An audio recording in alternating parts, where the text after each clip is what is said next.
Continuamos en este batiburrillo y como les dije al comienzo del programa, recibimos hoy en nuestros estudios pues al portavoz parlamentario de Nueva Canarias y coordinador también dentro de Nueva Canarias de campaña, don Luis Campos Jiménez. Hacía tiempo que no hablábamos, Luis. Hola Neri, sí, bueno, un saludo a toda la audiencia de Radio Faro. Ya hacía tiempo, hacía unos cuantos meses, sí, pero bueno, la verdad que uno siempre se siente bienvenido en esta casa y bueno, es un placer. Muchísimas gracias como siempre, además, mea culpa, tengo que decirlo, que tampoco hemos tenido tiempo, tantos festejos, se levantaron todas las restricciones, Luis, y nos hemos ido todos a la calle, ¿eh? Bueno, hay una parte, es verdad que quizás teníamos que haber sido un poquito más prudentes, sí, pero es verdad que tiene toda la lógica, es decir, hemos vivido probablemente la circunstancia más excepcional de nuestras vidas. Y sí, el estar confinados, vamos, de ciencia ficción, si nos lo hubieran contado hace unos años. Y ya no solo la ciencia, en la época del confinamiento, sino con posterioridad, pues las limitaciones a través de los aforos, la prohibición sí, de desarrollar muchísimos actos, fiestas, romerías, carnavales, eventos deportivos. Por tanto, al final, cuando esas restricciones han ido bajando y por último casi desapareciendo, la gente lo que tenía ganas era de volver un poco a su vida normal, ¿no? De volver a compartir con la gente, con la familia, con los amigos, de poder disfrutar de un concierto, de poder disfrutar de los carnavales. En definitiva, yo creo que tiene toda la lógica del mundo y aunque hay que recordarlo permanentemente, el virus sigue estando ahí. Sigue estando ahí. Pero es verdad que también es cierto que afortunadamente pues todas las campañas de vacunación no ha generado esa inmunidad colectiva, pero el impacto, salvo gente muy mayor o con patologías graves, afortunadamente la gente se está contagiando. Pues bueno, normalmente se está sobrellevando y bueno, pues eso también va al mismo tiempo por tanto una cierta tranquilidad, claro, pero bueno, debemos de ser conscientes de que el virus sigue estando ahí y al mismo tiempo entender que es normal que la gente tuviera ya una ansia enorme de poder volver a salir a la calle, disfrutar de lo que era normal hasta antes de marzo del 2020. De 2020. Bueno, vamos a ver, Luis, ¿cómo va ese Parlamento Canario? Te hemos visto en distintas ponencias. Y ahora mismo creo que lo que más está preocupando a la ciudadanía, en las cuales te hemos seguido y hemos visto que tú has participado y has llevado dentro pues la voz cantante en ese Parlamento, hablando sobre todo de la emigración. ¿Qué pasa con la inmigración? ¿Qué pasa con esos menores que ahora mismo asume el gobierno canario y que hay distintos centros, sobre todo en este municipio de San Bartolomé de Tirajana, en Ingenio, que de alguna manera están presentando algún tipo de problema con la convivencia con la ciudadanía? Vamos a ver, primero hablar del fenómeno migratorio. A mí siempre me gusta contextualizar porque creo que es importante. En política hay una parte que es la pedagogía, el explicarle a la gente a veces por qué suceden las cosas, ¿no? Y hablar de migración, yo siempre digo que estamos hablando de un tema profundamente complejo, muy complejo.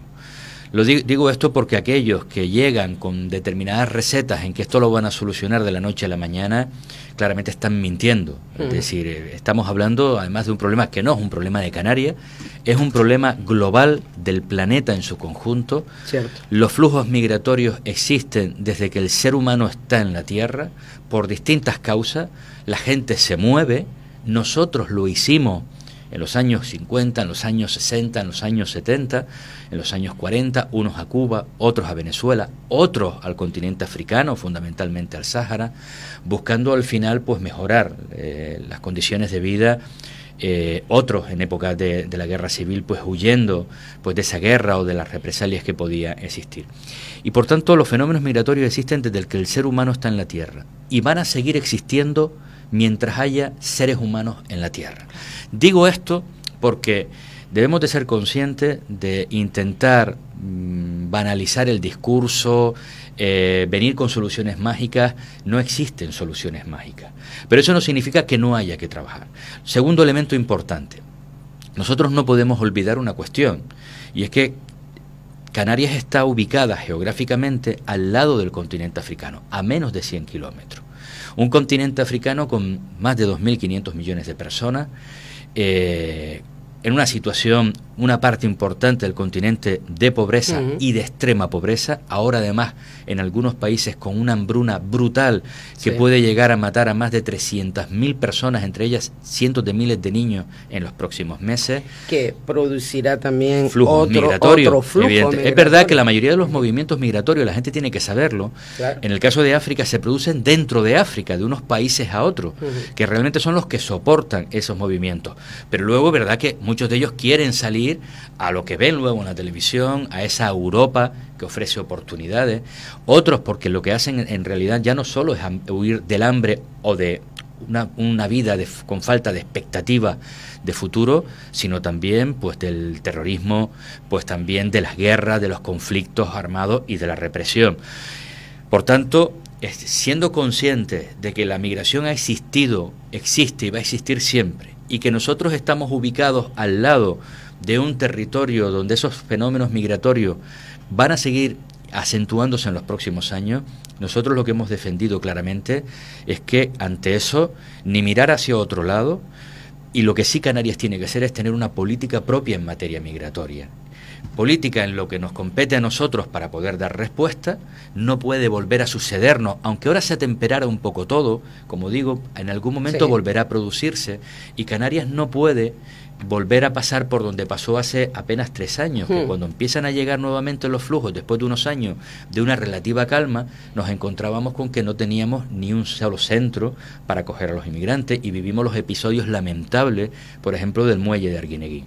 Un territorio como Canarias que ya ha vivido eso con anterioridad, a principios del 2000, luego en el 2006-2007, evidentemente tiene que aprender de esa experiencia, tener los recursos, tener las infraestructuras, tener el aprendizaje de todo lo que vivió para que cuando vuelva a producirse poder dar respuesta. Y luego, el tener política propia significa estar al tanto de todo lo que está sucediendo, porque es lo que te puede también ayudar a prever que si ahora se están produciendo conflictos en determinados lugares, por ejemplo en África, pues hay más posibilidades de que la gente huya, y a partir de ahí pues ser capaz también de arbitrar medidas, etcétera. Y para poder influir en la política, en el caso de Canarias, española, y en la política de la Unión Europea en materia migratoria, para que no suceda también lo que han hecho durante algunos meses España y Europa además en otros territorios también que son frontera de la Unión Europea y además islas, hablamos de Lesbos, Lampedusa y en este caso Canarias, en la que poco menos que el gran objetivo de Europa es los inmigrantes que salen de África y van por esa vía, en este caso Canarias o Lesbos, que se queden ahí. Y eso no lo podemos permitir, no podemos permitir que los que somos frontera sur de la Unión Europea se conviertan en cárceles para quienes en realidad lo que están haciendo es buscar un mundo mejor y dejándonos en solitario la gestión, la acogida y esa gestión de esos flujos migratorios. Entonces, a partir de ahí, es verdad que la cosa se ha ido reconduciendo en sentido positivo, queda mucho por hacer todavía, pero bueno, una patera. Sí, Hoy sí, de 40 y pico personas y van a seguir llegando. Es decir, nosotros tenemos que aprender a convivir en que esa realidad va a seguir existiendo. Ojalá que no. Es decir, yo podría venir aquí diciendo, bueno, ojalá y probablemente si se hacen 4 cosas, ya no vendría nadie. Bueno, que alguien me explique qué 4 cosas. No, también, vamos a ver, lo que se pregunta también la ciudadanía es que al fin y al cabo, que los dejen también transitar a ellos. Porque, ese es el gran objetivo. Claro. Don Luis Campos, no están en las condiciones que se debe de recoger y ayudar y estar con unas personas. Esos campamentos podemos decir que son las mejores condiciones para acoger a esta gente. En absoluto. Es verdad que tú puedes tener un campamento, nunca lo que vivimos en Arguineguín, cuando viene una oleada y muy importante y a veces, pues, oye, no tienes capacidad de respuesta, pues habla con el ejército, que son capaces de montarte infraestructura en tal. Pero eso tiene que ser un momento puntual y además para algo esencial con lo que tú has dicho, que es la acogida.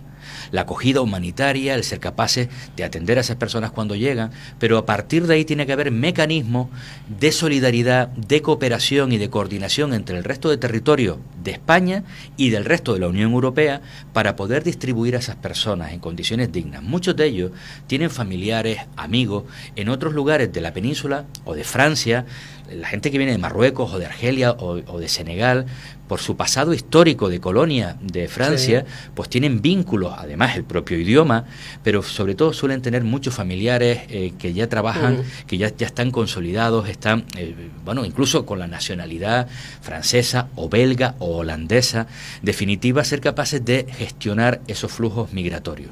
Lo que no puede ser es que no se les permita salir y, por tanto, al final nos toque a los territorios que somos frontera sur, no solo la acogida, que es razonable, sino luego la gestión posterior. Y de manera agravada en el caso de los menores.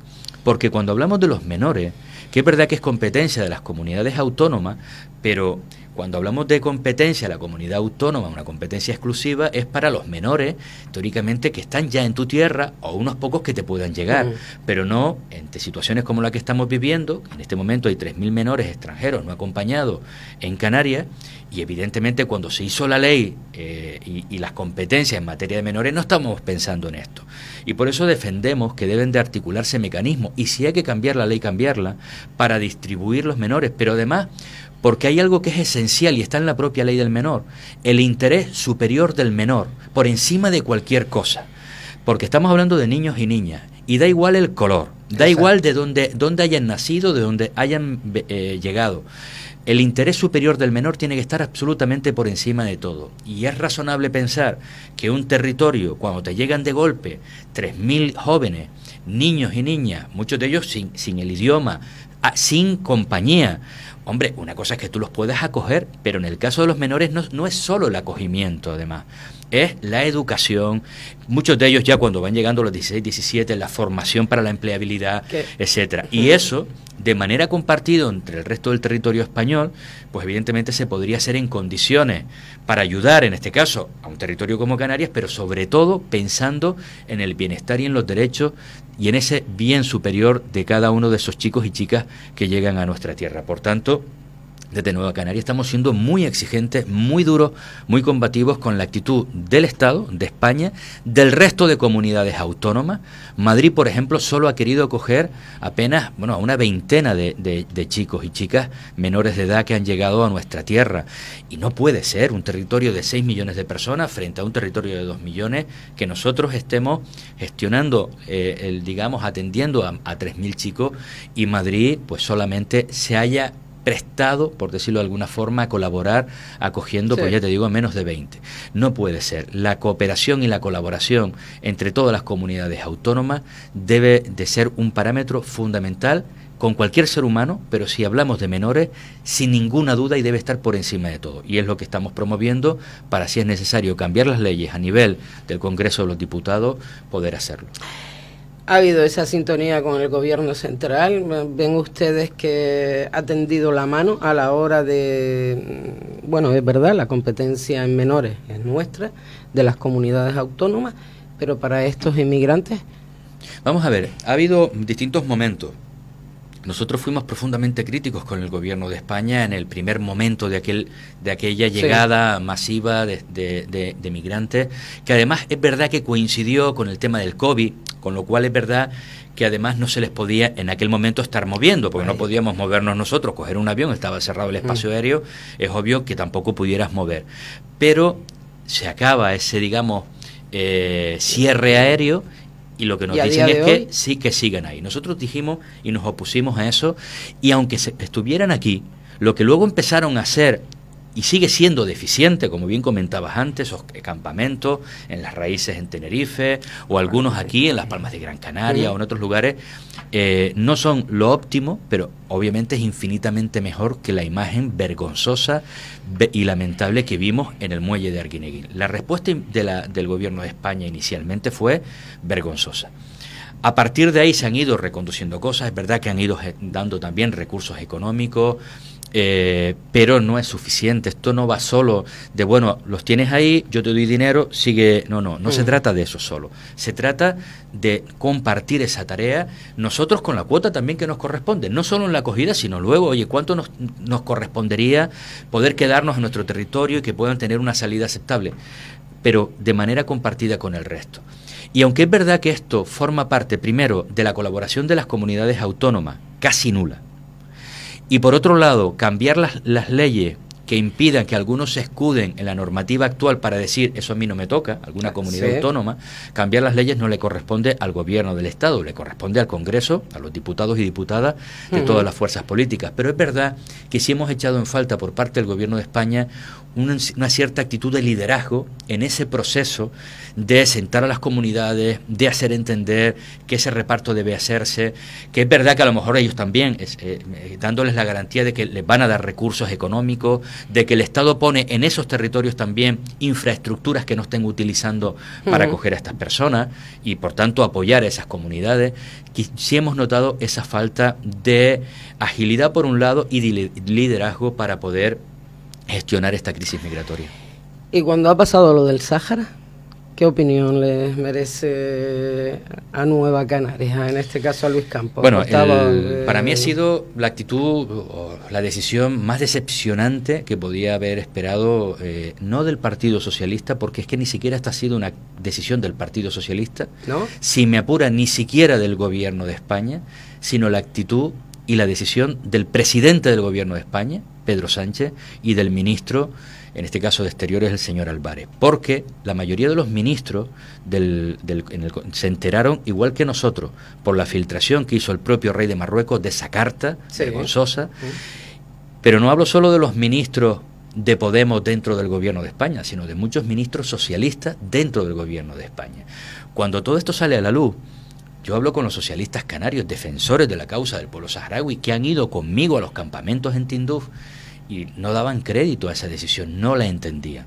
Por eso digo que, aunque luego sí le critico al Partido Socialista el que no haya sido capaz de enfrentarse y confrontar y denunciar la actitud irresponsable de su máximo dirigente y también presidente del Gobierno de España, Pedro Sánchez, ha habido un cierto seguidismo, sabes cómo funcionan estas cosas a veces, pero creo que con determinadas cuestiones, y cuando hablo de determinadas cuestiones ya no es un tema ideológico, sino de principios, creo que uno no puede renunciar a esos postulados. Y nosotros hemos sido tremendamente duros, hemos denunciado, llamamos traidor a Pedro Sánchez, y vamos a seguir llamándolo mientras persista en su actitud, en la traición que ha hecho al conjunto del pueblo saharaui, yendo en contra del derecho internacional, también de los derechos humanos, de las resoluciones de las Naciones Unidas y además moviéndose de esa posición de neutralidad. A mí me parece una neutralidad también vergonzosa, porque España es responsable de lo que pasa allí al haber abandonado y permitido a Marruecos ocupar ilegalmente el territorio del Sáhara Occidental, que era un territorio, una provincia, una colonia española. Por tanto, no es cualquiera que pasaba por allí, tiene una responsabilidad histórica, pero al menos había una cierta neutralidad y decía, oye, que todo esto se dirima en el marco de las Naciones Unidas, que es donde se está planteando la solución a este conflicto. Y sin embargo, pues Pedro Sánchez ha dado un paso poniéndose al lado del ocupante, no del ocupado, al lado de quien ha infringido la normativa internacional, al lado de quien ha incumplido las resoluciones de Naciones Unidas que establecía la celebración de un referéndum para que el pueblo saharaui decidiera si quería ser libre o quería ser una provincia o formar parte de Marruecos, y se ha negado sistemáticamente. Por tanto, de la misma manera que aplaudimos cuando el gobierno de España estuvo al lado del ocupado y en contra del ocupante en el caso de Ucrania por la invasión rusa, parece que además, y coincidiendo en el mismo espacio temporal, es incomprensible que ahora haya hecho lo contrario, ponerse al lado del ocupante y no del ocupado en el caso del pueblo saharaui. Por tanto, nos parece absolutamente vergonzoso, lamentable, es una clara traición, es plegarse además al chantaje marroquí vía inmigración y por otras vías. Y creo que en política, ya no un gobierno, un Estado jamás puede ceder al chantaje de otro Estado, porque además, cuando te chantajean una vez y cedes, van a seguir haciéndolo de manera continua. Y creo que se ha equivocado en ese sentido, y luego las consecuencias ya ni te cuento. Las pateras siguen llegando, nos hemos enemistado además con otro estado, Argelia, en un momento, un país como Argelia, que es el principal exportador en este momento de gas al conjunto de Europa, y que ese gas penetraba por España, y España hubiera sido absolutamente estratégico en la distribución del gas a nivel europeo. Y fruto de todo esto, porque como sabe, Argelia defiende la causa del pueblo saharaui, como la inmensa mayoría de países del continente africano. Es más, los campamentos de Tinduf, donde están los saharauis que tuvieron que huir de su territorio por la invasión de Marruecos, Tinduf es territorio argelino, en el desierto del Sáhara, pero de Argelia. No comprendió la decisión de España, y eso pues han tomado también pues una serie de medidas, entre otros, pues al final su socio preferente para la distribución del gas ha dejado de ser España, ahora es Italia, en un momento, como ya sabemos, que precisamente el gas es determinante en el incremento del precio de la factura eléctrica. Esto ha afectado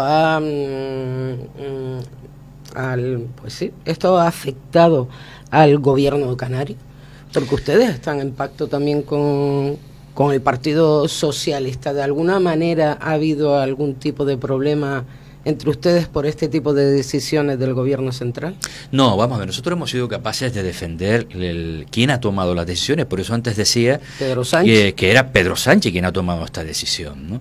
Esta decisión no la toma el Víctor Torres, por supuesto no lo hubiéramos permitido bajo ningún concepto. Es Pedro Sánchez quien toma esta decisión. Por tanto, nosotros somos capaces de diferenciar los marcos competenciales de la misma forma que si nosotros aquí en San Bartolomé de Tirajana o en Santa Lucía de Tirajana pues estamos gobernando con el partido que sea, y en el Cabildo o en el gobierno de España ese partido toma una decisión, oye, pues no significa que nosotros, si aquí hay sintonía, estamos respetándonos, hay lealtad y se están cumpliendo los términos del pacto que firmamos para gobernar de manera conjunta, no hay razón para romperlo, ¿no? En ese sentido no, hay tranquilidad, hay sintonía.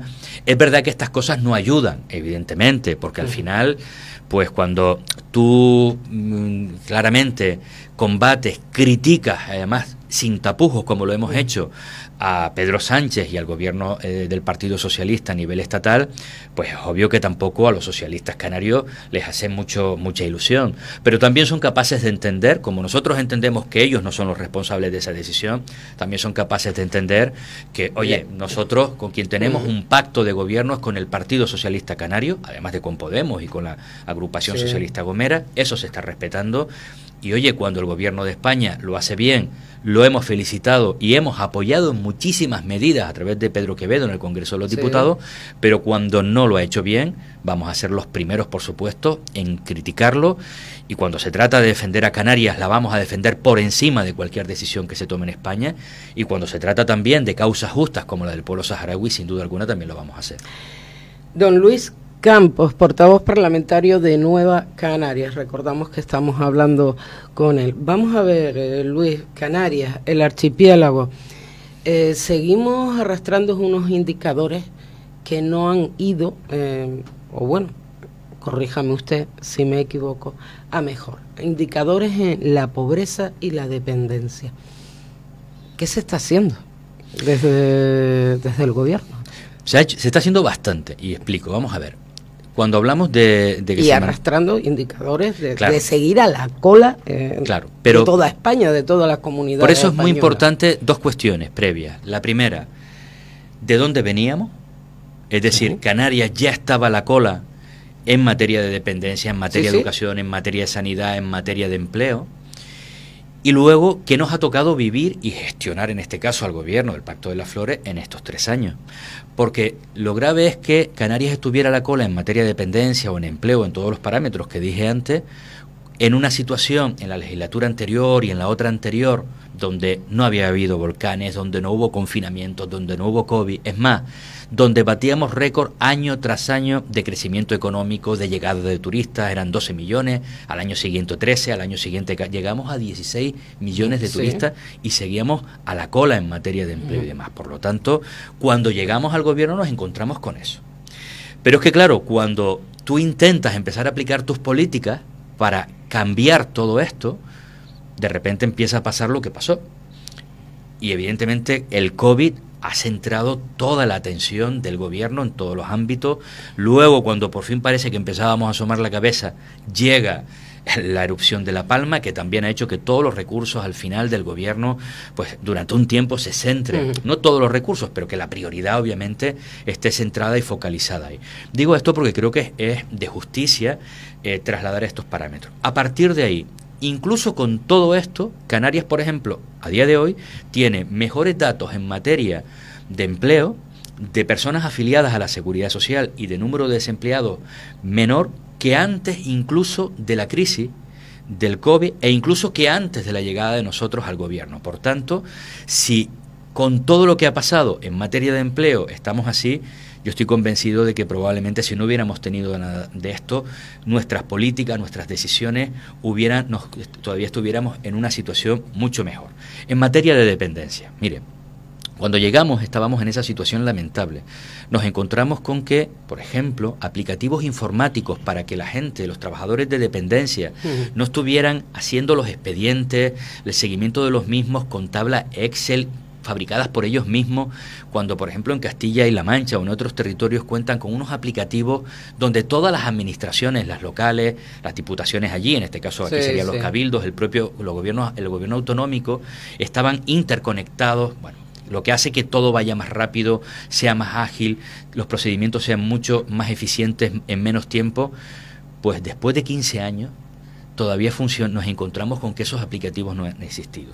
Ya por fin el aplicativo está contratado y en pocos meses ya, porque hay que ir pasando todos los expedientes al mismo y haciéndose vaciado, ya va a estar en funcionamiento. Hemos incrementado de manera notable los recursos destinados a la dependencia. Se ha multiplicado por 3 el personal que trabaja para las valoraciones en dependencia. Y fruto de eso, por fin, aunque la situación de la dependencia en Canarias sigue siendo mala, pero es verdad que por fin, en este año 2022, mes tras mes, estamos batiendo récord en cuanto a nuevas altas en el sistema de dependencia. De hecho, en este último mes de mayo, más de 1.000 personas dadas de alta en el sistema de dependencia. Es el récord absoluto en la historia de la dependencia en Canarias y esa tendencia va a continuar creciendo en los próximos meses. Por tanto, yo sé que quien lleva esperando 2 años, 3 y hasta 4 años, en algunos casos para que le hagan la valoración e incluso una vez hecha la valoración para poder tener acceso al servicio que le corresponde o la prestación que le corresponde, seguir hablándole de tiempo es duro, porque además mucha gente ha muerto en esta tierra sin recibir esa prestación y eso no se puede consentir. Pero afortunadamente empieza a corregirse esa tendencia, fruto de que por fin pues ese incremento de personal. Y luego una cuestión fundamental, para que veas la situación en la que estaba la dependencia. Cuando llegamos descubrimos que había más de 5.000 expedientes que ni siquiera se habían tramitado, metidos en el sistema. 5.000 expedientes que estaban, solicitudes, no expedientes, solicitudes de personas para empezar, digamos, a entrar en el circuito y que se les pueda hacer la valoración, etcétera, guardadas en cajas, arrimadas y que ni siquiera se habían empezado a tramitar. Por supuesto, cuando descubrimos eso, una parte importante del tiempo y de los recursos humanos de la consejería estuvieron dedicadas a volcar esos 5.000 expedientes, algunos con más de 2, 3 y 4 años de antigüedad, para, digamos, que pudieran tener el derecho que les asistía.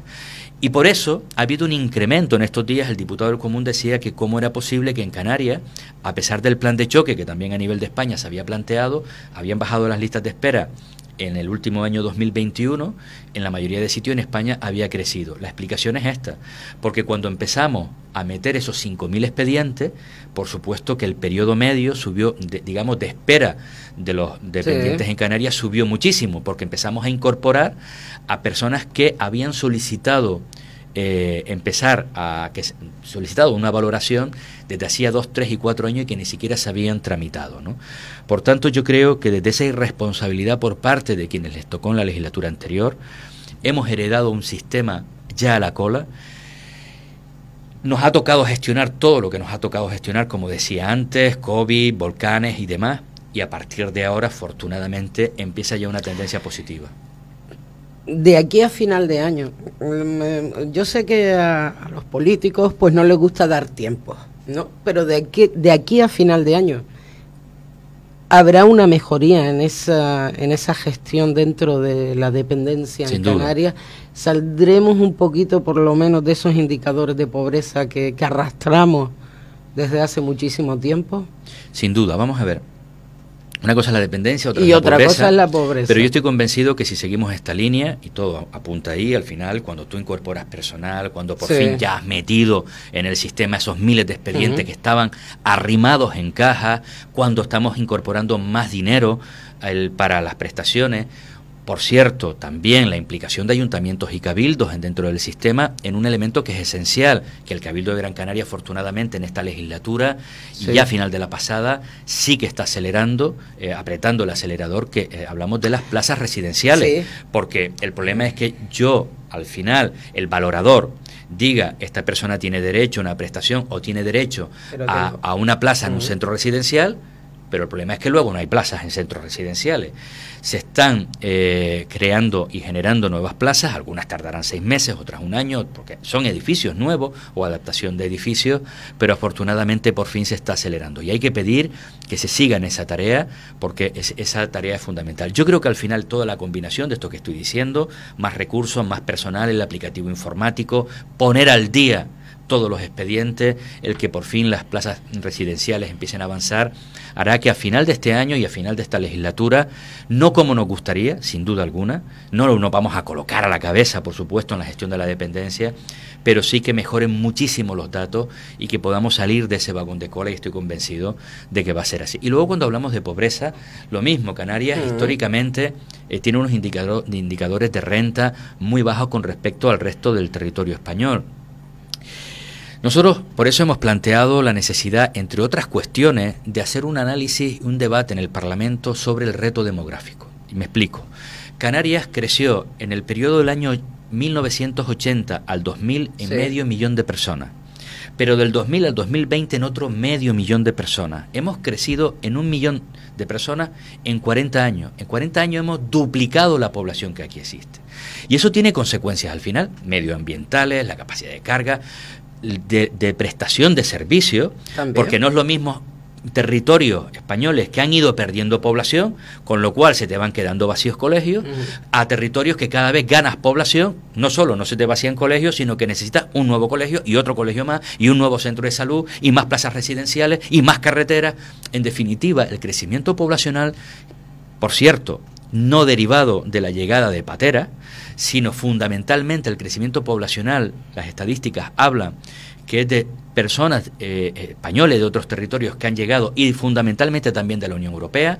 También es verdad que de algunos países, sobre todo Sudamérica, Venezuela o Colombia, pero de manera fundamental el caso de los italianos, el más conocido, que en los últimos 10 años ha sido exponencial, y digamos las personas con diferencia que más han crecido en Canarias, ¿no? Pero eso al final también, desde el punto de vista de pobreza, tiene una serie de problemas. Vamos a ver, si Canarias genera 30.000 puestos de trabajo en un año, pero su población ese año crece en 50.000 personas, el desempleo de repente no solo no baja, sino puede que hasta suba el desempleo. Claro. Distinto es si, oye, creces en 3.000 personas y tú creas 30.000 puestos de trabajo, pues probablemente el desempleo va a disminuir. Y eso al final tiene una incidencia también en que no terminemos de salir de esos indicadores que nos colocan a la cola en muchas materias. No he hecho solo la culpa a la responsabilidad que tiene ese crecimiento demográfico, pero algo de responsabilidad tiene, tenemos que analizarlo, ver qué medidas se pueden plantear de contención a ese crecimiento. Y luego es verdad que tiene mucho que ver también con la gestión de quienes les ha tocado gobernar esta tierra durante muchísimo tiempo. Ha tenido que ver en cuenta también las políticas que desde España y de la Unión Europea en las legislaturas anteriores, en las anteriores crisis, se tomaron, frente a las que se han tomado en este momento, frente al sálvese quien pueda, ERTE o ayudas o paralización de los desahucios, y sin embargo en la anterior etapa, en la etapa del Partido Popular, inyectamos dinero a los bancos y esos mismos bancos luego echaban a la gente a la calle, ¿no? Ha habido respuestas distintas, pero es evidente que Canarias, veníamos de esa situación, reconducir eso no es sencillo, pero este gobierno está absolutamente comprometido en esa tarea y luego hemos sido capaces, en el Parlamento vamos a iniciar una comisión de estudio de ese modelo demográfico, porque algunas islas crecemos muchísimo y sin embargo hay otras como La Palma, Gomera y Hierro que sin embargo no tanto perdiendo población, aunque han perdido algo, pero no terminan de tener un crecimiento que vaya sustituyendo el envejecimiento de la misma y al final se están convirtiendo en territorios muy envejecidos. Por tanto, es un reto fundamental que ayuda a explicar una parte, no todo, pero ayuda a explicar una parte también de por qué Canarias pues tiene esos indicadores que nos colocan a la cola. Don Luis Campos, la pasada semana, tuvieron ustedes Ejecutiva Nacional, que además sale usted como secretario de organización como portavoz del partido continúa, pero ahora como director de la próxima campaña.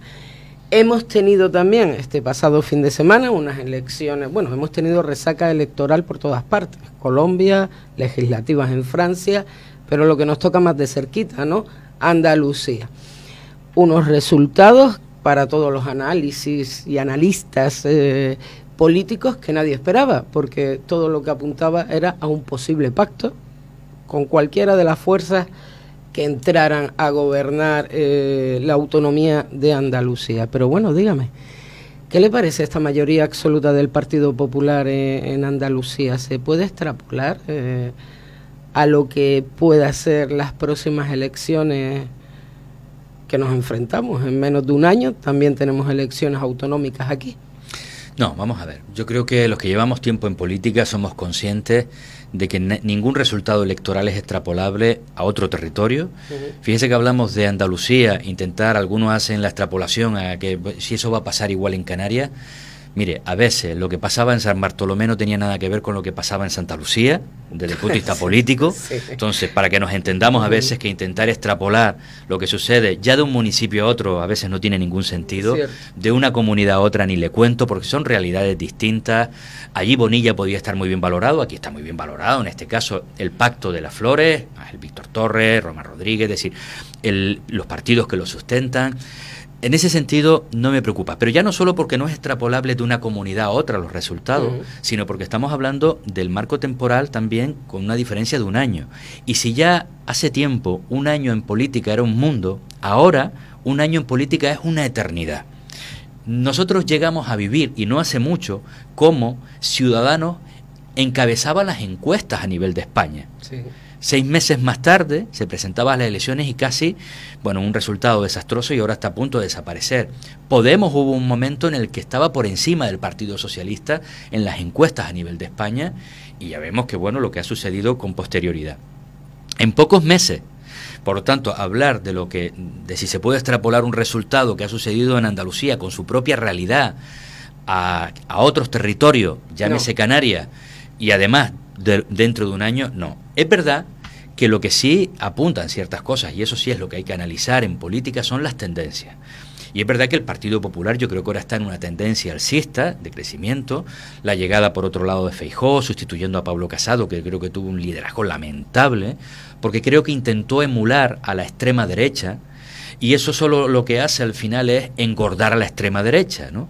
Y yo creo que este hombre pues ha mantenido un poco su perfil, y yo creo que estamos en otro momento.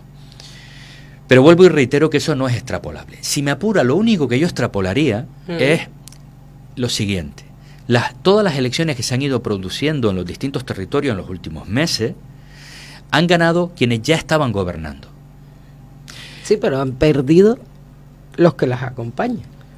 No, pero en Andalucía lo hemos visto, Ciudadanos de 21 se ha quedado en cero. Pero hay que hacer el análisis completo. ¿Quién le acompañaba? También, pero es que hablamos de un partido ciudadano que, oye, ojalá que no, pero todo apunta a que es que va a desaparecer.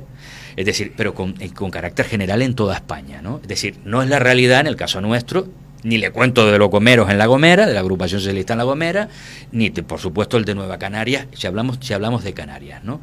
Estamos hablando de realidades distintas. Ciudadanos no ha podido rentabilizar, pero no porque el Ciudadanos en Andalucía no lo haya hecho bien, sino porque Ciudadanos lleva 1 año y medio de autodestrucción, de desbandada generalizada de todos sus dirigentes en todas las comunidades, y eso al final se refleja en esos resultados. Pero la gente al final, lo que se está produciendo en cada una de las elecciones es refrendar la gestión de quienes les ha tocado refrendar un momento tan difícil como los que hemos vivido, COVID y demás, ¿no? Y eso lo están valorando positivamente, porque aunque la gestión siempre hubiera podido ser mejor, para lo que se ha vivido, bien estamos, ¿no? Por decirlo entrecomillado, ¿no?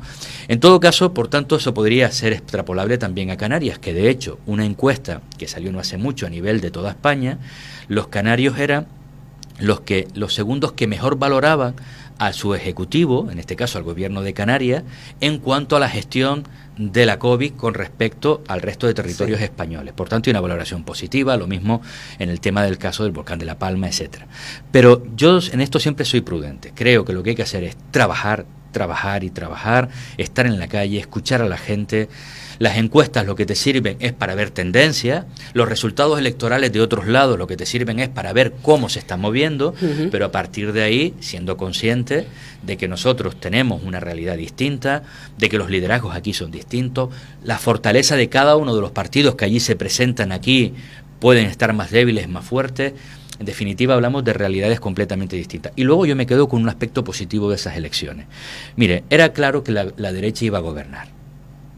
Pues para que lo hiciera apoyándose en un partido de extrema derecha, contrario además claramente a valores, de mi punto de vista, además de derechos humanos, renegando del cambio climático, renegando de la violencia de género, la violencia machista, y por tanto intentando imponer sus tesis en ese sentido, retrocediendo en derechos del conjunto de la ciudadanía, mejor una mayoría absoluta, en este caso del Partido Popular.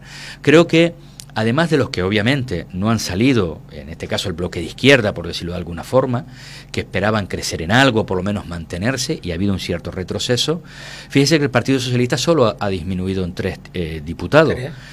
Pero yo creo que uno de los grandes fracasados en estas elecciones andaluzas es precisamente este partido de extrema derecha, Vox, porque aunque ha crecido en 2, ha perdido más de 300.000 votos con respecto a las últimas generales en Andalucía, ha perdido porcentualmente con respecto a las anteriores elecciones andaluzas y sobre todo porque se ha quedado en la irrelevancia absoluta. Hasta ahora era necesario, no estaba dentro del gobierno, pero era necesario su apoyo para que ese pacto entre el Partido Popular y Ciudadanos en Andalucía pudiera mantenerse. Ahora ya ni eso. Y todo esto aterrizando, intentando llevar allí pues a una de sus estrellas más mediáticas, como era la señora Olona, bueno, empadronándola ficticiamente en un municipio, todo esto con un Vox en este momento con mucha fuerza en el Congreso de los Diputados, a diferencia de las anteriores elecciones andaluzas, cuando irrumpen por primera vez. Por tanto, creo que también es uno de los grandes fracasados en esas elecciones andaluzas. En las últimas elecciones, aquí en Canarias, precisamente en el 2019, hubo esa entrada también en el Parlamento Canario, pues por ejemplo, Unidas Podemos, en ese Parlamento Canario, bueno, y de hecho ahora en el gobierno también, entró Ciudadanos. Se está hablando mucho también de la posible entrada de Vox en las próximas elecciones en el Parlamento Canario. Vamos a ver, si la tendencia sigue como está pasando en el resto de territorio, es probable que pueda entrar. También es verdad que el resultado en Andalucía ha sido el primer frenazo en seco, durísimo además para Vox, y puede ser ese inicio de cambio de tendencia, como en su momento pasó con Ciudadanos, que estaban creciendo mucho hasta que hay unas elecciones que frenan y empieza su declive, o también Podemos. Pero además yo creo que la gente debe ser consciente de si sus políticas son dañinas para el conjunto del Estado, ni les cuento para Canarias. Mire, esta gente son de las que votan en contra, claramente, pues de que los ERTE se pudieran mantener, son de los que votan en contra del salario, de la subida del salario mínimo interprofesional, que afecta fundamentalmente a la gente que menos cobra, son los que están en contra de muchísimas medidas de este tipo de avance social.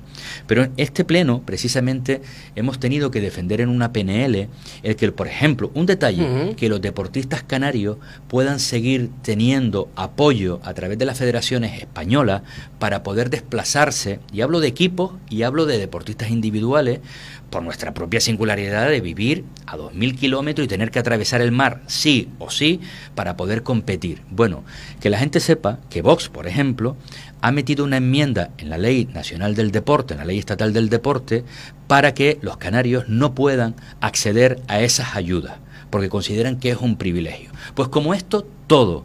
Y la gente debe ser consciente de eso. Y por tanto, al final alguien que además reniega de la capacidad de autogobierno de los territorios. Yo no estoy hablando de independencia, estoy hablando de la capacidad de autogobierno de la Comunidad de Madrid en Madrid, en Galicia no, o en Canarias, ellos del gobierno de Canarias. De no a las comunidades. Claro, también, pero luego se presentan en todas las comunidades. Ellos hablan de esos no a los chiringuitos y luego han vivido de los chiringuitos y donde llegan crean nuevos chiringuitos, utilizando su propia terminología, hablan de disminuir los cargos en los gobiernos y lo primero que hacen es meter más cargos y subirse los sueldos. En definitiva, yo creo que la gente poco a poco está empezando a ver que una cosa es el discurso y otra cosa al final es la realidad. Es más, cuando descubren de verdad el discurso, porque intentan ocultarlo, ocultan sus programas electorales, porque si la gente conoce los programas electorales de esta gente y lo que dice, pues al final serían conscientes de que no les iba a votar nadie. Y bueno, yo creo que poco a poco la gente ha ido despertando a esa situación. En Andalucía ya ha pasado, ellos pensaban realmente tener un resultado espectacular, en absoluto, y vuelvo y reitero, pasan a la irrelevancia absoluta, pero en territorios además como Canarias, donde esas singularidades, esos fueros específicos que nosotros tenemos, que es lo que nos permite poder competir por las desventajas que tenemos, por la lejanía, la ultraperificidad, pues ellos pretenden cargárselos, ¿no? Y por tanto, creo que es bueno que la gente también sepa cuál es su programa, qué es lo que harían si llegan al gobierno y por tanto que se les pueda poner freno también por parte de la ciudadanía. Don Luis Campos, le decía que precisamente el fin de semana pasado ustedes tienen esa ejecutiva nacional. Cuénteme, ¿cómo se presenta Nueva Canarias? Estamos en año preelectoral, apenas un año mal contado para las próximas elecciones. ¿Qué pone sobre la mesa Nueva Canarias para estas próximas elecciones? ¿Qué organización, cómo se van a desarrollar a partir de ahora? ¿Qué van a proponer?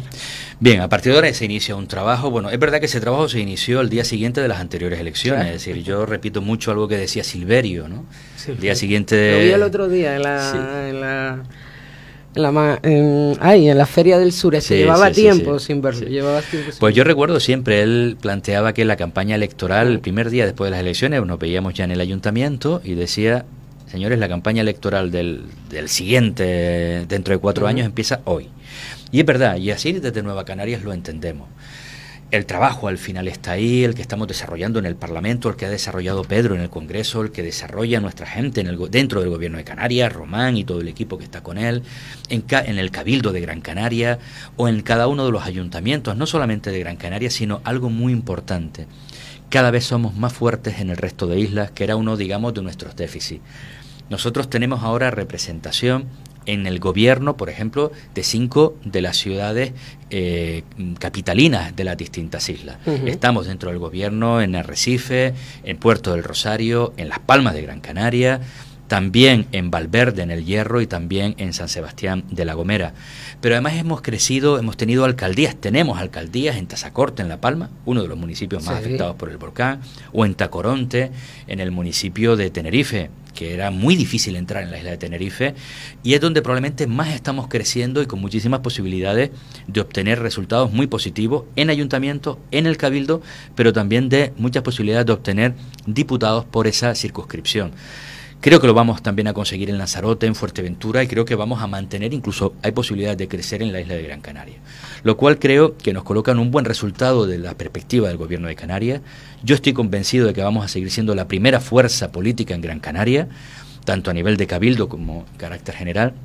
Y luego pues seguir reeditando, en algunos casos, mayorías absolutas muy potentes, como la de Galdar, la de Guía, la de Valsequillo, la de Agüime, pero también recuperar una parte de ese espacio electoral en otros municipios, como en Telde, que estamos avanzando, o en Santa Lucía, que hemos vuelto a recuperar la alcaldía también y en otros lugares. Creo que estamos en un buen lugar. A partir de ahí nos hemos organizado ya para empezar a constituirnos los distintos comités electorales en los municipios, en cada isla y a nivel de Canarias. A mí me toca esa tarea de coordinación de la campaña electoral, coordinando un poco pues la labor entre las distintas islas. Y bueno, es un momento apasionante dentro de la política, el más duro también, porque te toca seguir gestionando en las instituciones que estás y luego pues toda esta tarea.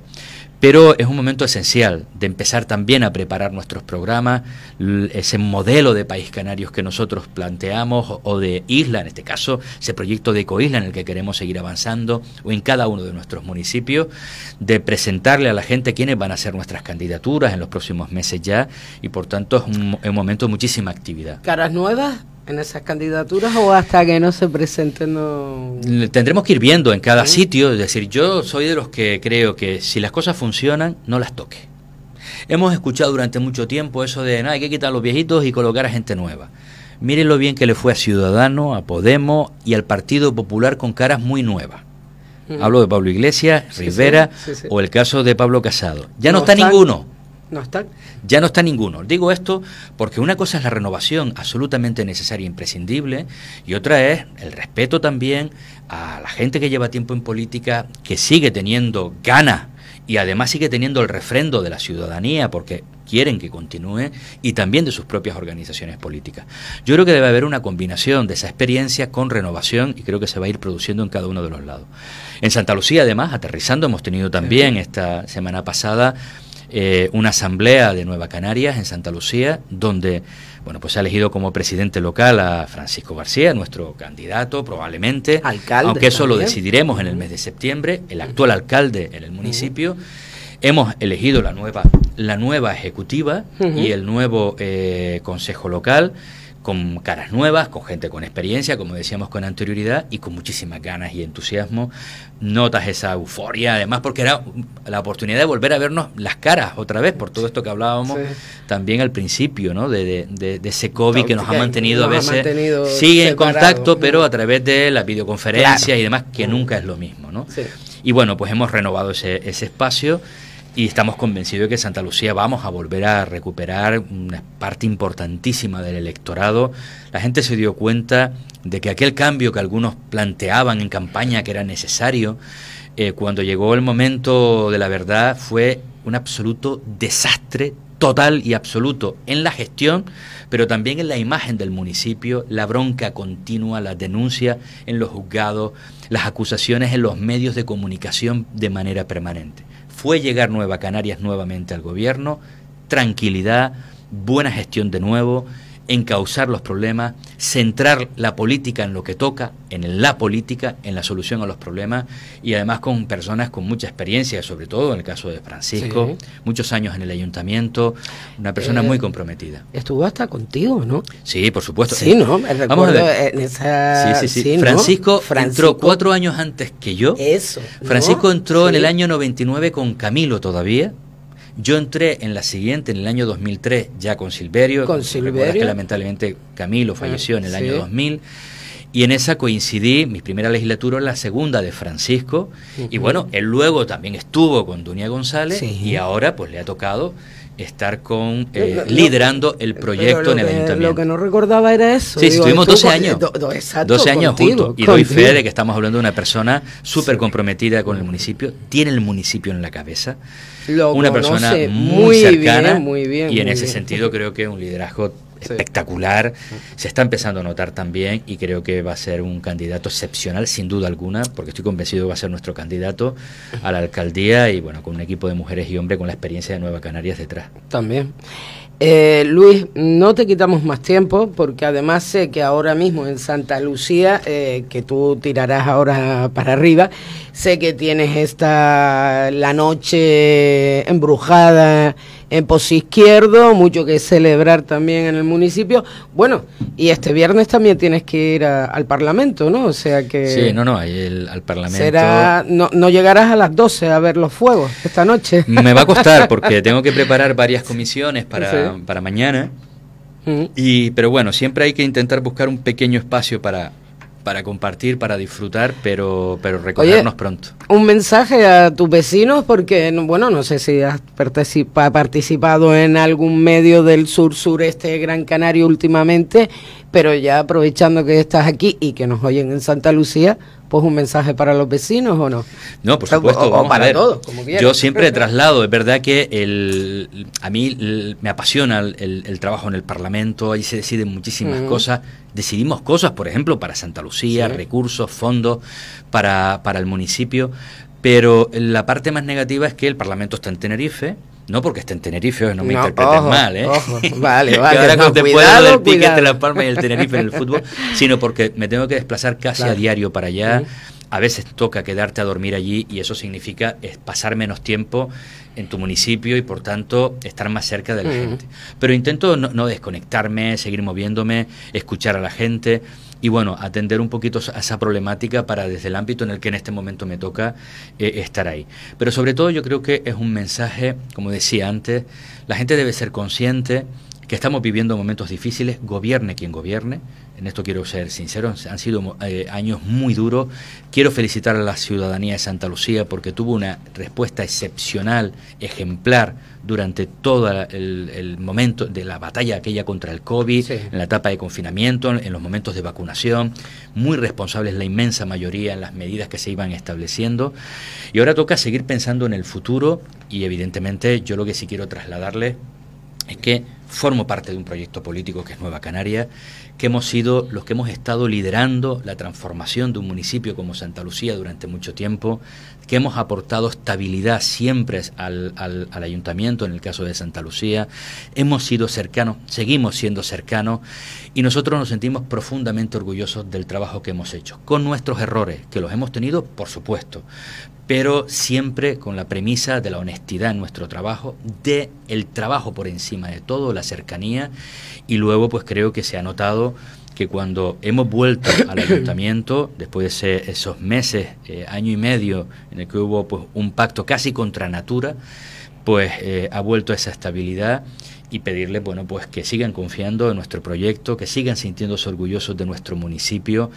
Somos pioneros en un montón de cosas. En estos días recibíamos, Francisco se desplazaba a Madrid esta misma semana para recibir un reconocimiento a nivel del Ministerio de toda España por el trabajo que hacemos en el ámbito educativo y con la infancia y la juventud. Un proyecto que empezó Dunia González estando de concejala de educación, que luego mantuvo en su etapa de alcaldesa y que ha seguido pues en este momento Yaisa como concejala de educación, con todo el equipo técnico, con Francisco liderando el proyecto, pero también, y fundamental, con la participación precisamente de toda la comunidad educativa, de los padres y de las madres y sobre todo de los verdaderos protagonistas, en este caso, de los chicos y chicas, de los jóvenes del municipio que han recibido ese reconocimiento. Como esto, somos pioneros, somos vanguardia en un montón de cosas. Hay algunos que lo que han intentado es trasladar una imagen desastrosa y negativa del municipio. Yo creo que se miran en el espejo y quieren proyectar lo que ven ahí en el resto, digamos, de la ciudadanía, y debemos de ser conscientes de que, a pesar de que siga habiendo problemas, obviamente, este es un municipio que trabaja, que avanza, que hemos salido de una situación hace muchos años de auténtica miseria y pobreza y subdesarrollo y hemos pasado a ser referencia en muchísimos ámbitos, cultural, social, de participación, deportivo, en instalaciones, en clubes, en materia educativa, en todos ámbitos, y eso tiene un denominador común, la ciudadanía de Santa Lucía, y quien ha estado durante todo ese tiempo al frente de ese ayuntamiento en esa transformación que ha sido las mujeres y hombres de Nueva Canaria, y ahora le toca ese relevo a Francisco.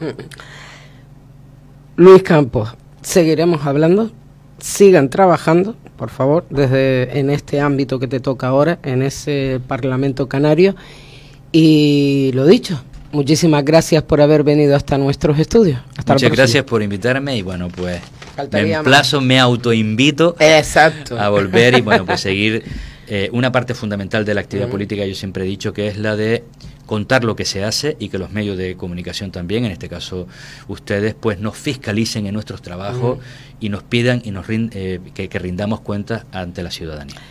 Seguiremos hablando, ¿vale?